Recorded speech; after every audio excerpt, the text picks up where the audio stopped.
ভালো আছো। তো তোমাদের মাঝে আমি আবার হাজির হলাম নতুন আরেকটি সুখবর নিয়ে, কিংবা তোমাদের জন্য দুঃখের খবর হতে পারে। তো তোমরা যারা স্কুল প্রেমী রয়েছো, স্কুলে যেতে চাও, তাদের জন্য এটা দুঃখের খবর। এবং যারা স্কুলে যেতে চাও না, তাদের জন্য এটা সুখবর। তো কথা না বলে শুরু করা যাক।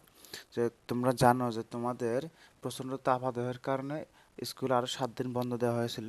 তবে গত 25শে এপ্রিল 2024 সালে বাংলাদেশ জার্নাল পত্রিকায় সাথে শিক্ষামন্ত্রী একটি পত্রালাপের মাধ্যমে জানান যে এখানে শিক্ষা প্রতিষ্ঠানের ছুটি নয়, এবার নতুন দাবি উত্থাপন করা হবে।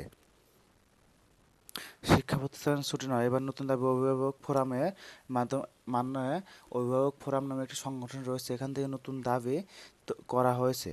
যেহেতু তীব্র তাপাদাহের কারণে 27শে এপ্রিল পর্যন্ত দেশের সকল শিক্ষা প্রতিষ্ঠান বন্ধ ঘোষণা করেন সরকার। এমন গরম অব্যাহত থাকলে সকল শিক্ষা প্রতিষ্ঠানের ছুটি আরও বাড়ানোর সুপারিশ করবেন বলে জানিয়েছেন স্বাস্থ্যমন্ত্রী।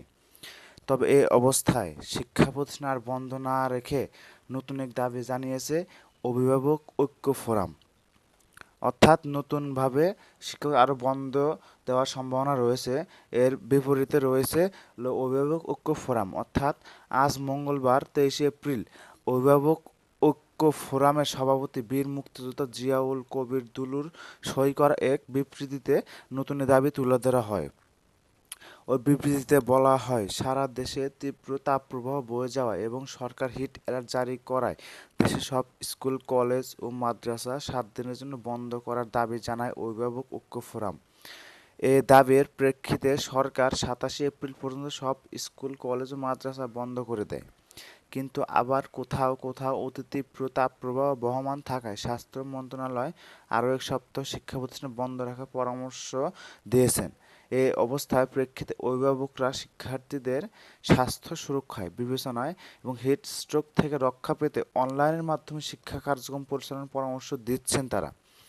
অনলাইনে শ্রেণীর কার্যক্রম পরিচালনায় বন্ধের সময়ে শিক্ষার ঘাটতি পূরণে অনেকটা সহায়তা হবে বলে মনে করেন অভিভাবক ঐক্য ফোরামের সভাপতি।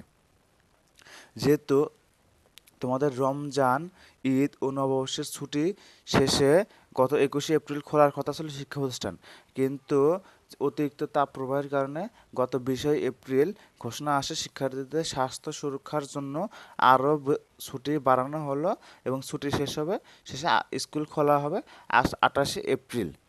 তবে নতুন করে শিক্ষা প্রতিষ্ঠান ছুটি বাড়ানোর বিষয়ে এখনো কোনো আলোচনা হয়নি বলে জানিয়েছেন শিক্ষামন্ত্রী এবং স্বাস্থ্যমন্ত্রী। এ নিয়ে তারা আরও বৈঠক দেবেন এবং আলোচনা করবেন। এর থেকে এটা জানিয়েছেন বাংলাদেশ জার্নাল পত্রিকা থেকে। তো আমার ভিডিওটি যদি ভালো লাগে তাহলে তোমরা একটি লাইক, কমেন্ট, একটি শেয়ার করবে এবং যারা আমার চ্যানেল নতুন তারা একটি সাবস্ক্রাইব করবে।